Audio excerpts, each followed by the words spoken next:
Devin Haney is back. New WBC champion reinstated for real this time. What up, Fight World? It's your boy Ego, and I'm back with some more boxing. Make sure you smash the like button. Also, subscribe to my channel for the latest and greatest in boxing. If you want to become part of the gang, notification gang, please hit the bell icon. Shout out to the super chats, channel donations, the Venmo donations, the Cash app, and the Patreon family. We working. Shout out to the people who have joined the Patreon or become channel members. Head over to Patreon. I've revamped it. You know, we working. I'm going to start shifting some of the content from the main channel over there for the Patreons and the patrons and the YouTube channel members. So hit the join button to become part of the extended Boxing Ego, Ego's Army, and La Familia. Now, that's a great way to help the channel. Another great way to support the channel is to click the link in the description box and sign up for ESPN Plus. Right now, we're pushing the ESPN Plus bundle that includes ESPN Plus, Hulu, and Disney Plus. All three of those apps, one price, $12.99 a month. And it does help the channel when you guys click on that link. Lots of content for you guys to enjoy during this lockdown and quarantine. And again, it does help the channel in a phenomenal way. So the WBC gets it right. They reinstated Devin Haney as the WBC full champion at lightweight. So he's back a champion. The link will be in the description. Smash the like button. I drop daily content, live streams, cover the fights live. If you are interested, hit the subscribe button. So fresh article, and we'll go over it. Status of the WBC lightweight division. At its 57th annual WBC convention in Cancun, they appointed Vasyl Lomachenko as the franchise champion and elevated interim WBC champion Devin Haney to the lightweight champion. Right? The WBC approved the fight November 2nd between Javier Fortuna of the Dominican Republic and Jesus Cuellar of Argentina as the final eliminator to determine the mandatory challenger of the lightweight division. Fortuna defeated Cuellar and became Haney's mandatory challenger. So this is all stuff we know. So this, just so you guys know, the WBC, they have to outline the chronological order and the time frame, and you know, just really a paper trail of what happened. Says November 9th, Devin Haney defeated Alfredo Santiago in a voluntary defense of the WBC and retained his title, but was injured. This was on the KSI Logan Paul rematch card in LA. He had a shoulder injury. December 13th, WBC named Devin Haney champion of research due to his injury, and mandatory challenger Javier Fortuna was ordered to fight Luke Campbell for the WBC title. So that was a weird move from the WBC, because I'm just going to chime in on certain spots, because Devin Haney, look at the dates. This is what confused people, including me. On the KSI Logan Paul card, Devin Haney won convincingly against a voluntary defense Alfredo Santiago. So he had just become the mandatory, you know, well, it says at the WBC convention. So whatever month that was and the actual date that was, they bumped up Lomachenko and made Devin Haney the full champion and gave Lomachenko the witness protection belt, so he didn't have any things or obstacles in the way preventing him from making whatever fight he wanted. But from November, basically a month, Devin Haney beat this dude, Alfredo Santiago, is the dude with the dyed hair, the Cisco looking blonde hair.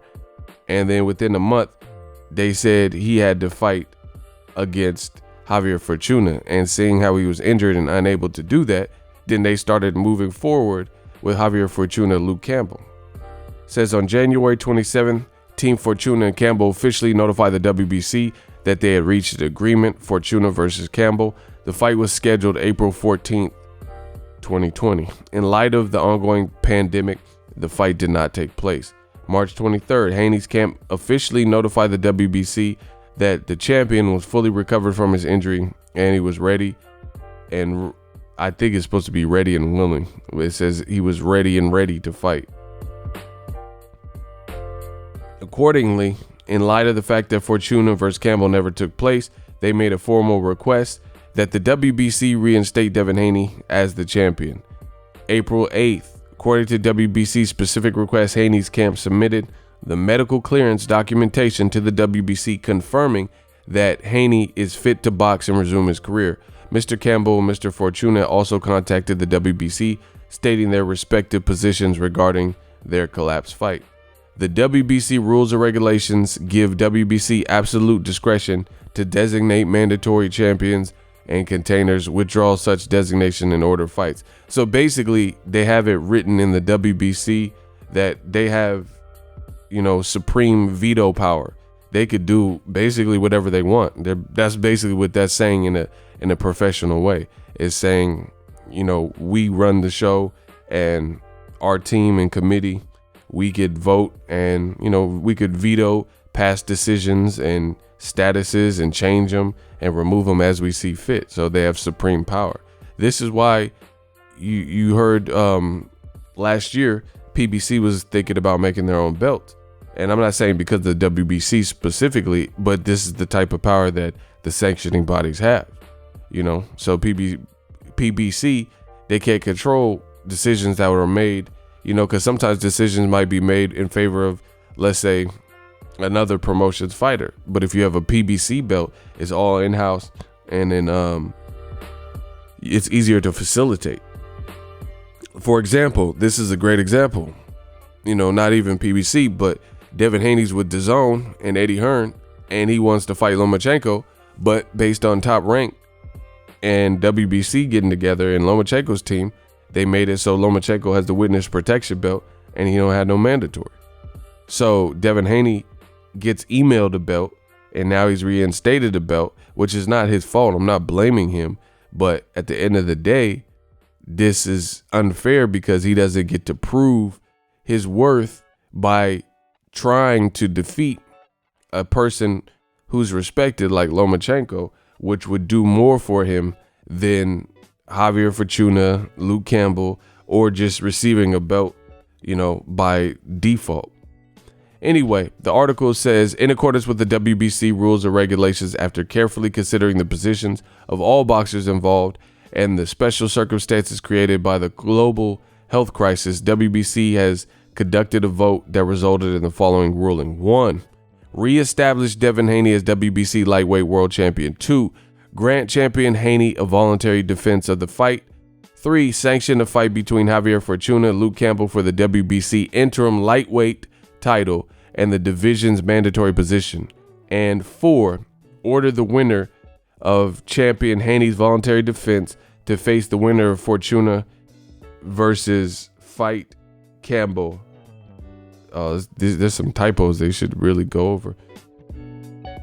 Basically, Fortuna versus Campbell immediately after the voluntary defense is carried out without any interim fighting. So, in layman's terms, Devin Haney's back a champion. So he got his wish. His appeal was successful. He is now the WBC champion. That's what that means. Now, they also said that Devin Haney has the option to fight whoever he wants next. Like, he doesn't have a mandatory or a designated person that he has to fight. But they are resuming, presuming when this pandemic ends, they're saying the Luke Campbell Javier Fortuna fight needs to be rescheduled, and then Devin got to fight the winner of that. So I think the WBC got it right. Devin Haney, his team played their cards right because they petitioned. They said, hey, these two didn't get to fight, and now I'm back healthy, so I should be champion again. And that's absolutely right. The only thing I will say is the WBC has involved people and created confusion, and they did it too hasty. Like, there's no reason that Devin Haney got the franchise bet. Hold on. WBC convention. Look, I'll get to the bottom of this. In Cancun, 2019. All right, WBC 57.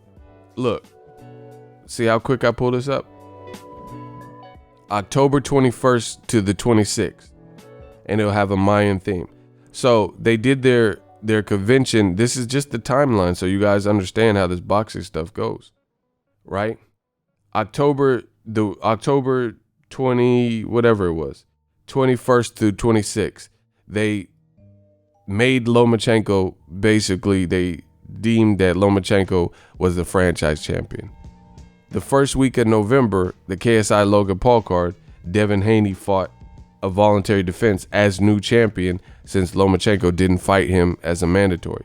And then, like I said, within 1 month, Devin Haney got injured in that fight, and within 1 month they said, oh, you can't fight your mandatory, Javier Fortuna, so we're moving on without you. We're moving on to Javier Fortuna versus Luke Campbell, and you're a champion in recess. Like, that was weird. That was a weird decision, because how's he get elevated to a full champion because of Top Rank and Lomachenko's unwillingness to make the fight, and then within 1 month, because he has an injury, and of course he can't fight his mandatory, they say he, oh, you're a champion in recess. But people like Keith Thurman had that WBC belt, and he Mr. Glass, from Unbreakable. I'm Mr. Glass.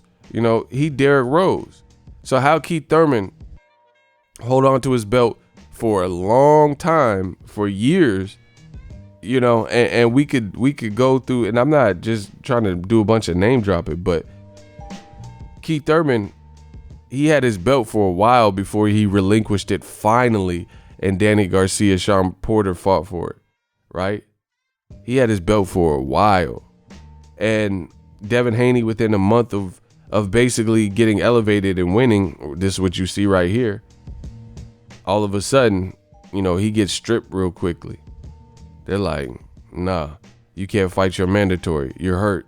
So that was, to me, that was just weird. So I feel bad for Javier Fortuna and Luke Campbell, because Javier Fortuna and Luke Campbell, you think you're going to fight a certain guy for an actual belt, but then because of this hasty decision and now the pandemic, now the WBC is backing off the block, double backing or what they said to Luke Campbell and Javier Fortuna.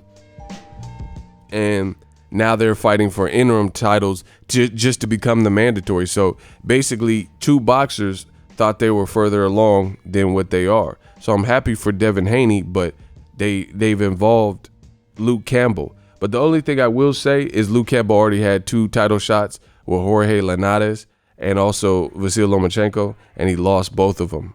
So, and he got dropped in both of them. So, he's already had his opportunity. So that's the only thing that makes me feel a little less bad for Luke Campbell. But even Javier Fortuna thinks he has a golden ticket, Willy Wonka golden ticket straight to get to the WBC, but then he really doesn't, because all of a sudden he has to go fight Luke Campbell just to become mandatory. So they should have, the WBC, in my opinion, they did make the right decision here, but they also should have waited and not stripped Devin Haney within a month of elevating him. That made no sense to make him a champion in recess. They should have seen, what his injury consisted of, because he was able to fight and cleared the fight by probably like February. So his shoulder surgery or whatever he got done was not that labor intensive, and it's not like it kept him out of the sport for any real length of time. Plus he's young and he's resilient because, his body's young, fresh. He ain't taking no punishment. He's a smart fighter. And, it just didn't make sense to jump the gun like that, because then you involved other people and then they don't get what they thought they were getting. So, Luke Campbell, Javier Fortuna, they'll probably, Eddie Hearn will probably reschedule it or whatever, but that's the latest. Happy for Dev. And the other thing is, some people were in the comment section upset Devin Haney apologized. This decision, notice this happened after he apologized. So him apologizing and making some type of formal notion to apologize for the comment about white boys, it might have been contingent on this. So Devin Haney, he might have had to look, they might have positioned him like that, like pigeonholed him. Hey, if you don't apologize, then hey, we can't grant you this. So, just make it right. Just apologize for the comment that you made and, move forward. So he might have been strong-armed there. That's just a theory, but, I think that's definitely plausible definitely plausible that the WBC would say, you know, we're ready to make this decision, but with this negative press that you've got and garnered from your recent comments about white fighters, you know, you got to make that right. So let me know what you guys think. Let me know how I did in this video. If you love what I'm doing, smash the like button, head over to the Patreon, hit the join button, hit that ESPN bundle link. We working. As always, hate, comment, and subscribe. Till next video is Ego signing. So if you enjoyed this video and want more content like this on the channel, you can show your appreciation by going to the PayPal donate button or the YouTube support button, and you can donate any amount that you feel is equivalent to the value of this video. Much more to come. Thank you guys for your support. Boxing Ego, the future of boxing.